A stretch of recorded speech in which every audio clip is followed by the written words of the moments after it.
Pagbasa mula sa mga gawa ng mga apostol. Nang mga panahon ding yon, sinimulang usigin ni Haring Herodes ang ilang kaanib ng iglesia. Pinapugutan niya sa pamamagitan ng tabak si Santiago na kapatid ni Juan. At nang makita niyang ito'y ikinalugod ng mga Hudyo, si Pedro naman ang kanyang ipinadakip. Nangyari ito noong pista ng tinapay na walang pampaalsa. Pagkadakip kay Pedro, siya'y ikinulong at pinabantayan sa 4 na pangkat na tiga-4 na kawal. Ang balak ni Herodes ay iharap siya sa bayan pagkatapos ng Paskwa, kaya't nanatiling nakabilanggo si Pedro. Samantala, ang iglesia na may taimtim na nananalangin sa Diyos para kay Pedro. Nang gabing yon, natutulog si Pedro sa pagitan ng 2 kawal.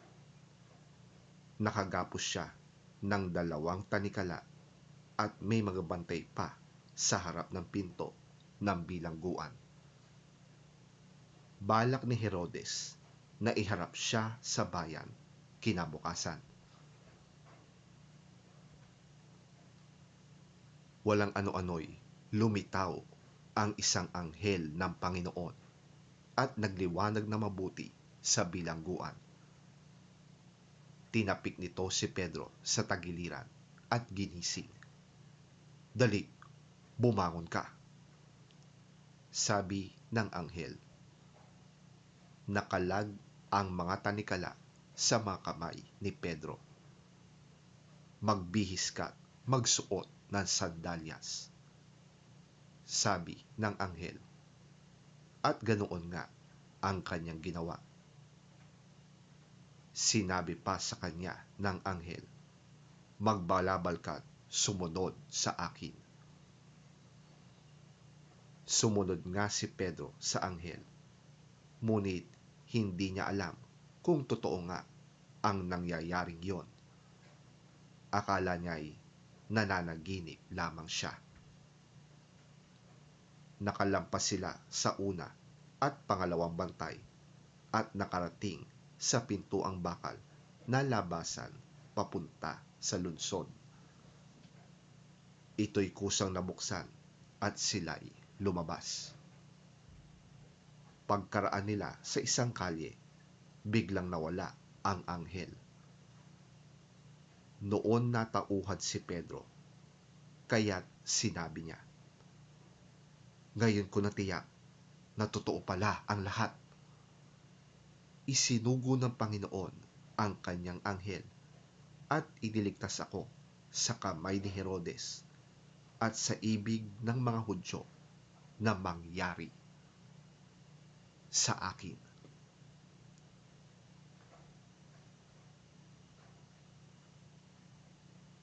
Ang salita ng Diyos. Salamat sa Diyos.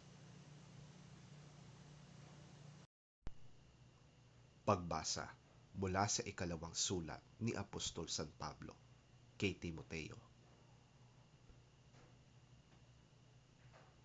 Sapagkat dumating na ang panahon ng pagpanaw ko sa buhay na ito. Ako'y mistulang isang handog na ibinubuhos sa dambana. Pinagbuti ko ang aking pakikipaglaban. Natapos ko na ang dapat kong takbuhin at nanatili akong tapat sa pananampalataya. Makakamtan ko na ang koronang lakalaan sa mga matuwid.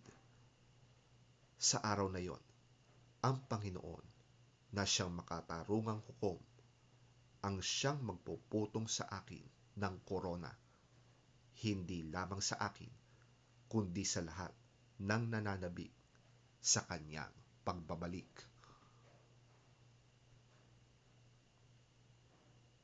Ngunit sinamahan ako ng Panginoon at binigyan ng lakas upang makapangaral ng lubusan sa lahat ng hintil, at ako'y naligtas sa tiyak na kamatayan.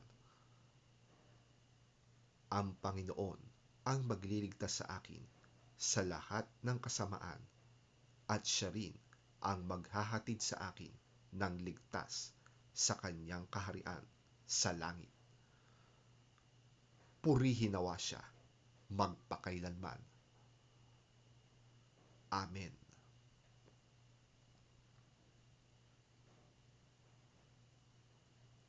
Ang salita ng Diyos. Salamat sa Diyos. Ang mabuting balita ng Panginoon ayon kay San Mateo.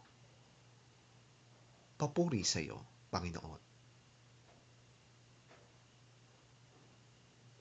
Nang dumating si Jesus sa bayan ng Cesarea ng Filipos, tinanong niya ang kanyang mga alagad, ano ang sinasabi ng mga tao patungkol sa Anak ng Tao? At sumagot sila, ang sabi po ng ilan, kayo si Juan na tagapagbautismo. Sabi po naman ng iba, kayo si Elias. At may nagsasabi pong, kayo si Jeremias o isa sa mga propeta. Tinanong ulit sila ni Jesus, ngunit para sa inyo, sino ako? Sumagot si Simon Pedro, kayo po ang Kristo, ang anak ng Diyos na buhay. Sinabi sa kanya ni Jesus, mapalad ka, Simon, na anak ni Jonas, sapagkat ang katotohanan ito'y hindi inihayag sa iyo ng sino man tao, kundi ng aking Ama na nasa langit. At sinasabi ko sa iyo, ikaw ay Pedro, at sa ibabaw ng batong ito ay itatayo ko ang aking iglesia, at ang pintuan ng daigdig ng mga patay ay hindi magtatagumpay laban sa kanya. Ibibigay ko sa iyo ang mga susi ng kaharian ng langit. Ang ipagbawal mo sa lupa ay ipagbabawal sa langit, at ang ipahintulot mo sa lupa ay ipahihintulot din sa langit.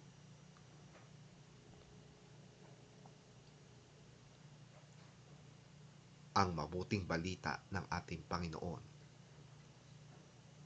Pinupuri ka namin, Panginoong Hesukristo. When Jesus came to the region of Caesarea Philippi, he asked his disciples. Who do people say the Son of Man is? They replied, Some say John the Baptist, others say Elijah, and still others, Jeremiah or one of the prophets.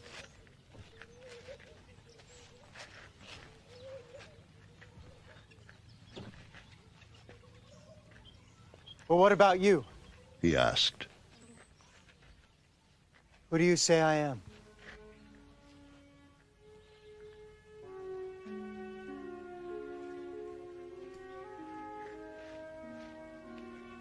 Simon Peter answered, You're the Christ, the Son of the living God.